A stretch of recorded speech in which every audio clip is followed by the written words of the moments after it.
নমস্কার বন্ধুরা, ট্রেন্ডিং বাংলায় আপনাদেরকে স্বাগত। আমেরিকা এবং ইসরায়েল যে কাজ করেছে সেটা অবশ্যই খারাপের দিকে যাবে। আজকে যে খবরটা সামনে এসছে সেটা এক কথায় ভূমিকম্পের সমান বলতে পারেন। অর্থাৎ ইরানের সুপ্রিম লিডার বর্তমানে আর নেই। শুনতে অবাক লাগলেও এটাই সত্যি। আর এই ঘটনায় পুরো মধ্যপ্রাচ্য আগুনের উপর দাঁড়িয়ে গেল। আমেরিকা বলছে এটা নাকি তাদের ন্যায় বিচার, ইসরায়েল বলছে এটা তাদের সবথেকে বড় সাফল্য। কিন্তু আসল প্রশ্ন হলো এর পরে কি হবে? ইসরায়েল আর আমেরিকা কি সেফ থাকবে? ইরান কি ভেঙে পড়বে, নাকি তারা আরো শক্তভাবে আক্রমণ শুরু করবে ইসরায়েল এবং আমেরিকার ওপরে? উপসাগরীয় দেশগুলো আতঙ্কে, তেলের বাজার টালমাটাল, বিশ্ব রাজনীতি নতুন মোড়ে দাঁড়িয়ে গেল। ভারতের ওপর প্রভাব কি পড়বে সেটাও একটা বড় আলোচনার বিষয়। ক্ষমতার এই হঠাৎ শূন্যতা থেকে জন্ম নিতে পারে নতুন নেতা, আবার শুরু হতে পারে বড় একটা যুদ্ধ। পুরো ছবিটা ঠান্ডা মাথায় বোঝা। ইরানের সুপ্রিম লিডার আয়াতুল্লাহ খামেনি কিন্তু আর নেই, এটাই হচ্ছে আমাদের বোঝার কথা। এটা এখন প্রায় নিশ্চিত খবর হয়ে গেছে। আমেরিকা বলছে এটা অপারেশন এপিক ফিউরি, অপরদিকে ইসরায়েল বলছে অপারেশন রোরিং লায়ন। নাম যাই হোক না কেন, আসল কথা হলো মধ্যপ্রাচ্যের পাওয়ার ব্যালেন্স এক ধাক্কায় পুরোপুরি বদলে গেছে। শুধু একজন নেতাই মারা যাননি, একটা পুরো রাজনৈতিক অধ্যায় শেষ হয়ে গেল। খামেনি ছিলেন ইরানের সবচেয়ে শক্তিশালী একজন মানুষ, প্রেসিডেন্ট, পার্লামেন্ট সব তার নিচে। আইআরজিসি মানে রেভলিউশনারি গার্ড সরাসরি সুপ্রিম লিডারের ওপর কাজ করত। এখন প্রশ্ন হচ্ছে এরপর কে? খমেনি পরিবারের কেউ কি হবে? কোনো বড় ক্লেরিক, নাকি সরাসরি মিলিটারি? এই মুহূর্তে সবচেয়ে বড় সম্ভাবনা হলো আইআরজিসি, অর্থাৎ কিছুদিন অন্তত নিয়ন্ত্রণটা নিতে পারে। কারণ এই ধাক্কার পরে রাজনৈতিক স্থিতি রাখা অন্তত খুব সহজ হবে না। ইরানের কাছে এটা একটা বড় ধাক্কা। এখন তার মৃত্যু প্রায় নিশ্চিত হয়ে গেছে। অনেকে ভাবছেন ইরানের মানুষ রাস্তায় নেমে যাবে। ট্রাম্প তো খোলাখুলি বলেছে এটা ইরানের জনগণের জন্য নাকি ন্যায় বিচার। কিন্তু ব্যাপারটা এতটা সোজা নয়। ইরানের সরকারের বিরুদ্ধে ক্ষোভ আছে, অর্থনীতি খারাপ, বেকারত্ব বেশি, মুদ্রাস্ফীতির চরমে উঠে গেছে। কিন্তু বিদেশি হামলার পরে মানুষ অনেক সময় সরকারের পাশেই দাঁড়ায়, যতই হোক সেটা তার মাতৃভূমি। বিদেশি আক্রমণ এত সহজে সেখানকার মানুষ মানবে বলে মনে হয় না। জাতীয়তাবাদ কাজ করছে, ইতিহাসে এটা বহুবার হয়েছে। তাই আমেরিকা যদি ভেবে থাকে খামেনিকে সরালেই জনগণ বিদ্রোহ করবে, সেটা বড় ভুল হিসাবও হতে পারে। এখন আসল টেনশনটা কোথায় হচ্ছে? উপসাগরীয় অঞ্চলে বাহরাইন আমেরিকার পঞ্চম নৌবাহর, কাতারে আল উদেদ এয়ারবেস, আর কুয়েতে ক্যাম্প আরিফজান, ইরাকে আল আসাদ বেস, সব জায়গাতেই মার্কিন সেনা রয়েছে। আর ইরানের হাতে 2000 কিলোমিটার রেঞ্জের ব্যালিস্টিক মিসাইল রয়েছে। গোটা বিশ্ব এটা জানে।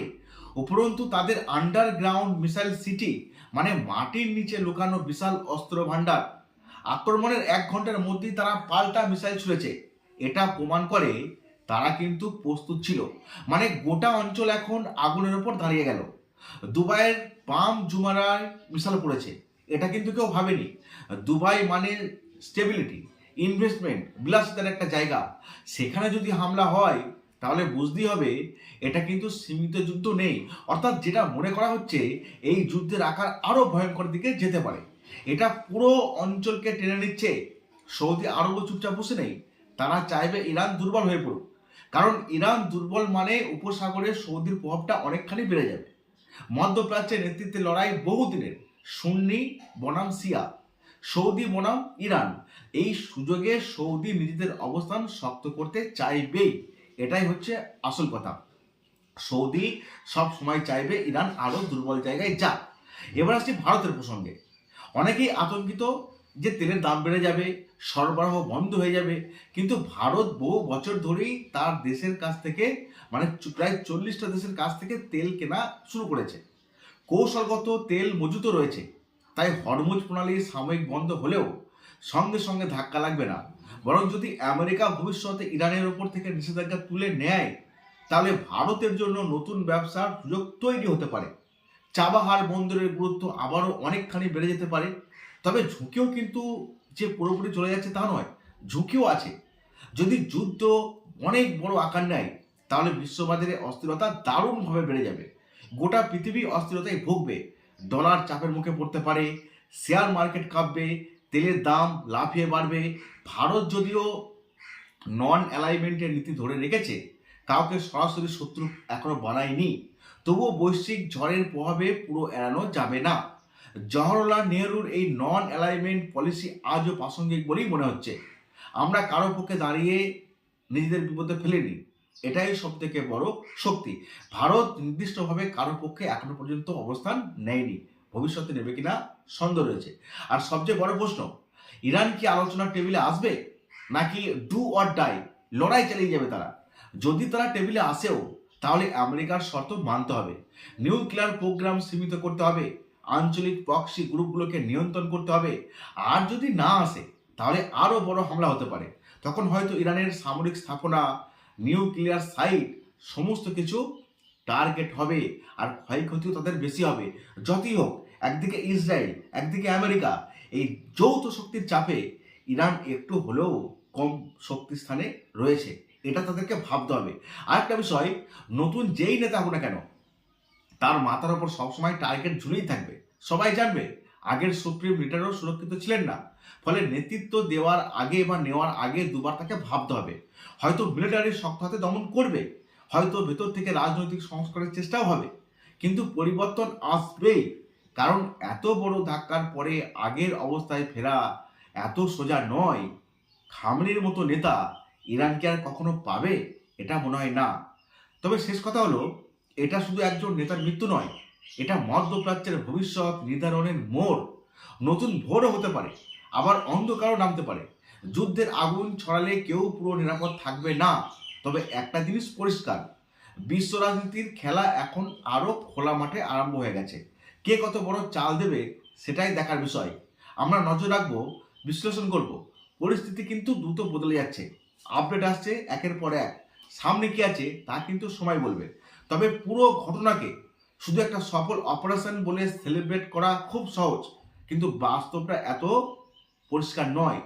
একজন দেশের সুপ্রিম লিডারকে সরিয়ে দেওয়া মানে শুধু একটা মানুষকে হত্যা করা নয়, একটা সার্বভৌম রাষ্ট্রের ভেতরে সরাসরি হস্তক্ষেপ করা। আজকে যদি ইরানে এটা হয়, কাল অন্য কোনো দেশে হতে পারে। আন্তর্জাতিক রাজনীতিতে এই নজির কিন্তু খুবই বিপজ্জনক দিকে যাচ্ছে। শক্তিশালী দেশ ঠিক করবে কে বাঁচবে আর কে মরবে। এই মানসিকতা যদি স্বাভাবিক হয়ে যায়, তাহলে বিশ্ব ব্যবস্থা বলে আর কিছু অবশিষ্ট থাকবে না। সেটা আমেরিকা আর ইসরায়েলের এই ঘটনায় সেটাই প্রমাণ করছে। অর্থাৎ যার শক্তি যত বেশি, সেই বিশ্ব রাজনীতির মধ্যে টিকে থাকবে। আমেরিকা বলছে এটা নাকি তাদের কাছে ন্যায় বিচার, কিন্তু প্রশ্ন হলো, কার ন্যায় বিচার? ইরানের মানুষের, নাকি নিজের কৌশলগত স্বার্থের? ইতিহাসে আমরা দেখেছি ডেমোক্রেসি আনার এই নামে কত দেশ ভেঙে গেছে। ইরাক, লিবিয়া, আফগানিস্তান, এমন উদাহরণ চোখের সামনে প্রচুর রয়েছে। একটা শাসককে সরানো খুব সহজ, কিন্তু তারপরে শূন্যতা সামলানো খুবই কঠিন। সেই শূন্যতা থেকেই জন্ম নেবে গৃহযুদ্ধ, চরমপন্থা, অরাজকতা। তাহলে কি আবার সেই একই ভুলের পুনরাবৃত্তি হতে চলেছে? ইরানের ভেতরে অবশ্যই একটা বড় অসন্তোষ ছিল দীর্ঘদিন ধরে, এটা সত্যি কথা। অর্থনীতি খারাপ, মানুষের কষ্ট হচ্ছে, কিন্তু সেই অসন্তোষকে কি বাইরে থেকে বোমা ফেলে সমাধান করা যাবে? আমি সেটা মানতে পারি না। পরিবর্তন যদি আসে, সেটা ভেতর থেকে আসা উচিত। জনগণ যদি চায়, তারা নিজেরাই ব্যবস্থা নেবে। বাইরে থেকে চাপিয়ে দিলে সেটা কিন্তু স্বাধীনতা নয়, সেটাকে আমরা বলি নিয়ন্ত্রণ। আরেকটা বড় বিষয় হচ্ছে, এই পুরো ঘটনায় সাধারণ মানুষের সবচেয়ে বেশি ক্ষতিগ্রস্ত হচ্ছে, এটা বাস্তব। মিসাইল পড়ছে প্রত্যেকটা এলাকাতে, এয়ারপোর্টে, স্কুলের পাশে। যারা রাজনীতি বোঝে না, যারা শুধু শান্তিতে বাঁচতে চায়, তাদের ঘরবাড়ি ধ্বংসস্তূপে পরিণত হচ্ছে। বড় বড় নেতারা নিরাপদ বাংকারে বসে সিদ্ধান্ত নিচ্ছে, কিন্তু মরছে সেই সাধারণ মানুষই। এটা কেমন ন্যায় বিচার? অনেকে বলছেন এতে মধ্যপ্রাচ্যে নতুন ভোর আসবে, হতে পারে, কিন্তু সেই ভোর যদি রক্তের ওপর দাঁড়িয়ে দাঁড়িয়ে আসে, সেটা কতটা টেকসই হবে ভবিষ্যতে?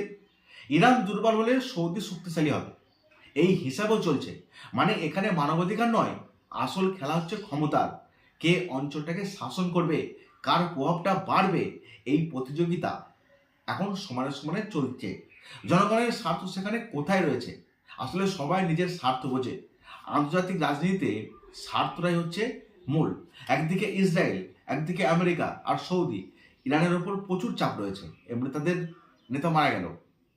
আর আমার সবচেয়ে বড় যেটা অবাক লাগছে, এই ঘটনায় যুদ্ধ যদি আরো ছড়িয়ে পড়ে তখন কি হবে? ইরান যদি আরো মরিয়া হয়ে ওঠে, তাদের হাতে অনেক মিসাইল আছে, প্রক্সি গ্রুপ আছে।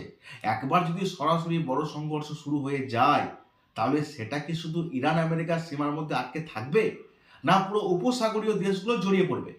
ইসরায়েল জড়াবে, হয়তো বড় শক্তিরাও টেনে নেমে আসবে। তখন পুরো বিশ্ব অর্থনীতি কেঁপে যাবে, তেলের দাম বাড়বে, বাজার ভাঙবে, সাধারণ মানুষের জীবন আরো কঠিন হয়ে যাবে। ভারতের প্রসঙ্গে একটা কথা বলতেই হয়, আমাদের নন অ্যালাইনমেন্ট নীতি আজও প্রাসঙ্গিক, যেটা আগেও ছিল। আমরা কারো দলে গিয়ে নিজের শক্তি বাড়াইনি বা বাড়াবেও না। এই ভারসাম্য বজায় রাখাটাই এখন সবচেয়ে বড় চ্যালেঞ্জ। কারণ বিশ্ব রাজনীতি এখন ব্লকের খেলায় ফিরছে। সবাই চাইছে তুমি আমার পাশে না এলে, আমার বিরুদ্ধে গেলে তোমার খবর আছে। কিন্তু ভারত যদি ঠান্ডা মাথায় নিজের স্বার্থটা দেখে, তাহলেই তারা স্থিরভাবে নিজের অবস্থানটা শক্ত করতে পারবে। আমি কোনো পক্ষ নিয়ে কথা বলছি না বা কোনো দেশের হয়ে কথা বলছি না। আমি শুধু বলছি, যুদ্ধ কখনো স্থায়ী সমাধান দিতে পারে না, আগেও দেয়নি, ভবিষ্যতেও পারবে না। একজন নেতাকে সরিয়ে দিলে হয়তো তাৎক্ষণিক লাভ হতে পারে, কিন্তু দীর্ঘমেয়াদী অস্থিরতা ঝুঁকি আছে। ইরানের মানুষ যদি সত্যিই পরিবর্তন চায়, তারা সেটা নিজেদের মতো নিয়ে আসুক। বাইরে থেকে চাপিয়ে দেওয়া স্বাধীনতা শেষ পর্যন্ত নতুন নির্ভরতা তৈরি করবে। আর এই ঘটনাকে উল্লাসের চোখে দেখার আগে আমাদের ভাবা উচিত, বিশ্ব কোন দিকে যাচ্ছে? আমরা কি এমন এক সময় ঢুকেছি যেখানে শক্তিটাই শেষ কথা? যদি তাই হয়, তাহলে ছোট বড় সব দেশই একদিন ঝুঁকির মধ্যে পড়ে যাবে। তাই এখন দরকার ঠান্ডা মাথা, অর্থাৎ মাথাকে ঠান্ডা রাখতে হবে। কূটনীতি চলতে থাকবে, রক্তের বদলে আলোচনার টেবিলেই ভবিষ্যৎ ঠিক হবে, এই দাবিটা জোরে বলা দরকার। কিন্তু বর্তমানে ইরানকে যেভাবে আক্রমণ করা হচ্ছে, ভবিষ্যতে ইরান কি সেফ থাকবে? একদিকে বৃহৎ শক্তি আর একদিকে ক্ষুদ্র শক্তি। যতই বলুন, ইরান আমেরিকা ইসরায়েলের কাছে শক্তি হিসেবে কিন্তু কিছুই নয়। তবে এটাও মনে রাখতে হবে, তারা কিন্তু দুর্বল নয়, যে কোনো মুহূর্তে পাল্টা আক্রমণ শুরু করতেই পারে।